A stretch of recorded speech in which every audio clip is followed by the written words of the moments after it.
월계수는 아폴론의 나무로 다프네와의 슬픈 사랑으로 인해 생겨난 나무입니다. 다프네가 아폴론을 혐오하게 되어서 계속 피해 다니게 되었고, 아폴론은 다프네를 좋아하게 되어서 계속 쫓아다니게 되었죠. 그러니까 다프네가 강의 신 페네이오스에게 기도합니다. 도와주세요, 아버지. 제 모습을 바꿔주세요. 이렇게 다프네는 월계수가 되었죠. 아테나가 아테네의 수호신이 될 수 있었던 것은 다 올리브 나무 덕이었습니다. 올리브 나무는 아무리 기후가 안 좋아도 잘 자랐습니다.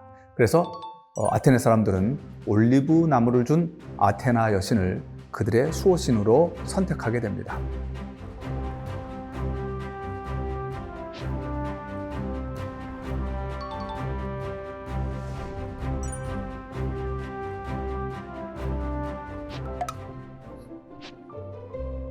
안녕하세요. 미술평론가 이주원입니다. 오늘부터 남은 기간 동안 말씀드릴 신화미술 이야기는 미술가들이 사랑한 주제와 상징 편입니다. 서양 미술가들이 선호한 신화미술의 주제는 매우 많습니다. 그 가운데 앞으로 4가지를 집중적으로 살펴보겠습니다. 첫 번째는 아폴론의 월계수와 아테나의 올리브 이야기입니다. 월계수는 아폴론의 나무로 다프네와의 슬픈 사랑으로 인해 생겨난 나무입니다. 신화에 따르면 아폴론이 다프네를 사랑하게 된 것은 에로스와의 작은 마찰 때문이었습니다. 아폴론이 왕뱀 피톤을 죽인 후 한껏 의기양양해 있었는데 에로스가 활을 가지고 노는 모습을 보게 됩니다.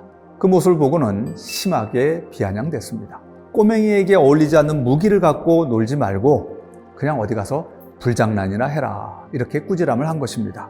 속이 상한 에로스가 화살통에서 납촉 화살과 금촉 화살을 골라서 앞에 것은 다프네에게 쏘고 뒤에 것은 아폴론에게 쐈습니다. 다프네가 아폴론을 혐오하게 되어서 계속 피해 다니게 되었고, 아폴론은 다프네를 좋아하게 되어서 계속 쫓아다니게 되었죠. 두 사람의 운명의 장난이 그때 그렇게 시작되었습니다.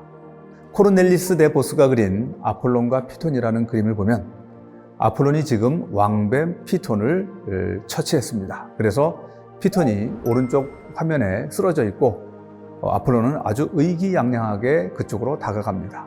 그런데 바로 그 머리 위에 에로스가 그려져 있죠. 지금 에로스가 화가 나서 아폴론을 향해서 활을 겨누고 있는 모습을 볼 수가 있습니다. 이렇게 운명의 장난, 사랑의 비극이 시작된 것이죠. 티에폴로가 그린 다프네를 좇는 아폴론이라는 그림을 보면 이제 사랑에 푹 빠져서 다프네를 향해서 사랑의 고백을 했지만 다프네는 아폴론을 거절했죠. 그리고 계속 도망다닙니다. 견디다 못한 아폴론이 다프네를 힘으로 사로잡으려고 합니다. 그러니까 다프네가 아버지인 강의 신 페네이오스에게 기도합니다. 도와주세요, 아버지. 강의 신이시여, 저를 땅속으로 숨겨주시거나 아니면 제 모습을 바꿔주세요. 이렇게 기도를 하니까 강의 신이 다프네를 나무로 변신하게 해줍니다. 그래서 지금 그림에서 보면 다프네의 손에서 나뭇가지가 뻗어나가고 이파리가 돋아나는 모습을 볼 수가 있습니다. 나무로 변신하고 있는 것이죠. 이렇게 다프네가 나무로 변하게 되니까 아폴론은 화들짝 놀랍니다. 티에폴로의 그림에서 아폴론은 지금 거의 절망하는 표정을 짓고 있습니다. 우아스가 그린 아폴론과 다프네도 다프네를 잡으려고 하는 아폴론과 그 순간 나무로 변하는 다프네의 모습을 그린 그림입니다. 이렇게 다프네는 월계수가 되었죠. 아폴론은 처연한 심정으로 월계수를 바라보게 되었습니다. 그 월계수를 바라보던 아폴론은 눈앞에 나무를 자신의 성수, 거룩한 나무로 삼으리라 마음먹게 됩니다. 다프네에 대한 사랑을 영원히 잊지 않겠다는 다짐의 표현이었죠. 이후 아폴론은 자신의 신전을 월계수가 많이 자라는 자리에 들어서게 하고 그리고 아폴론을 기리는 제전인 피티아 제전의 우승자에게 월계수로 만든 월계수관을 씌워주게 됩니다. 그렇게 아폴론에게서 시작된 월계관은 오늘날 승리와 영광의 대표적인 상징이 되었습니다. 그런데 이 주제를 가지고 표현한 그 어떤 그림들보다 더 유명한 미술사의 걸작이 있습니다. 베르니니가 만든 아폴론과 다프네라는 이 조각은 이 주제를 표현한 미술작품 가운데 가장 유명한 기념비적인 걸작입니다. 지금 아폴론의 손이 다프네에게 닿자 다프네가 나무로 변하는 모습을 보여주고 있는데요. 하체에 지금 나무 껍질이 생기면서 나무 기둥으로 몸이 변하고 있고 손과 머리카락은 나뭇가지와 잎으로 변하고 있습니다. 절규하는 듯한 다프네의 표정, 그리고 지금 무슨 일이 일어나고 있는지 어리둥절해하는 아폴론의 표정, 이런 것들이 어우러져서 매우 드라마틱한 그런 인상의 작품으로 완성되고 있습니다. 아폴론을 기리는 피티아 제전에서는 운동 경기뿐만 아니라 예술 경연도 펼쳐졌습니다. 음악과 시, 산문, 연극, 심지어 회화 경연도 펼쳐졌습니다. 그리고 모든 우승자에게는 월계관이 수여되었습니다. 피티아 제전과 더불어서 고대 그리스의 유명한 제전이 또 하나 있죠. 바로 올림픽 제전입니다. 그런데 올림픽 제전의 우승자에게는 월계관을 수여하지 않았습니다. 올리브관을 수여했습니다. 그러니까 월계관은 피티아 제전에서 비롯된 것입니다. 피티아 제전에서는 이렇게 시인들도 월계관을 쓰다 보니 이 관습으로부터 개관시인이란 말이 생겨났습니다. 그러니까 월계관을 쓴 시인, 그래서 개관시인이라고 부르게 되었습니다. 17세기 이래 영국 왕실에서는 출중한 업적을 쌓은 시인에게 가장 명예로운 칭호로 개관시인이라는 타이틀을 주게 되는데 바로 이 고대 그리스의 전통에서 따온 것입니다. 푸생이 그린 파르나소스를 보면 지금 아폴론이 저 뒤에 자정에 앉아 있고 시인들에게 월계관을 지금 수여하고 있는 모습을 볼 수가 있습니다. 무사히들이 뒤에 늘어서 있죠. 시인들은 모두 머리에 월계관을 쓰고 있습니다. 앞에 보이는 누드의 여인은 카스탈리아라고 하는 파르나소스 산의 샘물을 의인화한 것인데 이 샘물은 영감의 샘물이라 그럽니다. 그래서 지금 보시면 푸토들, 작은 아기들이 그 영감의 물을 떠다가 시인들에게 주는 모습을 볼 수가 있습니다. 이런 전통으로 인해서 서양 화가들은 위대한 시인들을 그릴 때 곧잘 그들의 머리에 월계관을 쓴 모습 또는 월계관이 쓰여지는 모습을 그림으로 그리곤 했습니다. 푸생은 아주 아름다운 자신의 작품 시인의 영감에서 아폴론으로부터 영감을 받는 시인을 그렸는데 그의 머리에도 푸토가 월계관을 씌워주는 모습을 볼 수가 있습니다. 실존했던 서양의 시인들 가운데 월계관을 쓴 모습으로 가장 많이 그려진 시인은 아마도 신곡의 시인 단테일 것입니다. 이탈리아 르네상스의 대가 보티첼리가 그린 단테의 초상을 보면 단테가 월계관에 매우 잘 어울리는 시인이라는 사실을 금세 알 수 있습니다. 보티첼리는 월계관을 씀으로써 더욱 고귀해 보이는 단테의 이미지를 매우 인상적인 프로필로 표현했습니다. 우리가 프로필 사진 하면 앞에서 본 모습을 찍은 사진을 이야기하는데 사실 미술에서 프로필 하면 옆모습을 그린 그림을 프로필 초상이라고 이야기를 합니다. 월계관은 이 밖에도 로마의 개선 장군들이나 황제들이 머리에 썼던 관입니다. 군사적 승리의 상징이죠. 로마 황제를 계승했다고 천명하면서 프랑스 황제의 자리에 오른 나폴레옹도 금으로 만든 월계관을 쓴 모습으로 곧잘 그려졌습니다. 현대에 들어서는 서양 여러 나라에서 학위 수여식 때 석박사 학위 취득자에게 월계관을 수여하곤 합니다. 핀란드의 헬싱키 대학에서는 석사 학위 취득자들에게 월계관을 씌워주고요.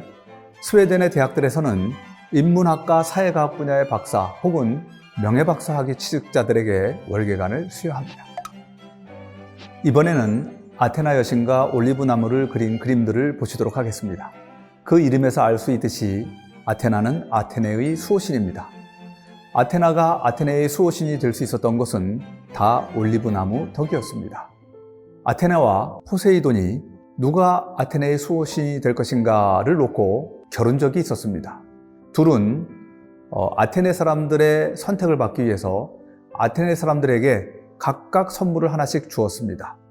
아테나 여신은 올리브 나무를 주었고 포세이돈 씨는 말을 주었다고 합니다. 혹은 물을 주었다고 합니다. 그런데 포세이돈이 준 물은 바닷물이었습니다. 포세이돈은 바다의 신이죠. 그러니까 물이 아무리 땅에서 솟아나와도 그것은 쓸모가 없는 물이었습니다. 반면에 올리브 나무는 아무리 기후가 안 좋아도 잘 자랐습니다. 그래서 아테네 사람들은 올리브 나무를 준 아테나 여신을 그들의 수호신으로 선택하게 됩니다. 지금 노엘 알레가 그린 포세이돈과 아테나의 분쟁이라는 그림을 보면 아테나가 승리자라는 사실을 한눈에 알 수가 있습니다. 위쪽에 그려져 있죠? 포세이돈을 내려다봅니다. 포세이돈은 실망한 표정으로 아테나 여신을 올려다봅니다. 포세이돈 뒤에는 말이 그려져 있죠? 바로 아테나 사람들에게 선물한 그런 말입니다. 혹은 지금 조가비 아래 물이 보이는데 바닷물이 보입니다. 저 물을 선물했다고도 합니다. 반면에 아테나 여신 옆에는 나무가 그려져 있죠? 바로 올리브 나무입니다. 르네 앙투안 우아수가 그린 그림도 바로 이 아테나와 포세이돈의 분쟁을 그린 그림이죠. 이 그림에서는 아테나 사람들이 아니라 신들이 심판관이 되었습니다. 그래서 저 뒤에 배경에 보면 신들이 둘러서 있습니다. 그들 가운데 제우스가 왼손을 들어서 손가락으로 아테나 여신을 가리키고 있습니다. 아테나 여신이 승리자라는 것이죠. 아테나 여신에게는 밝은 빛이 쏟아집니다. 그리고 그 옆에는 올리브 나무가 그려져 있습니다. 반대편에는 포세이돈 신이 보이죠?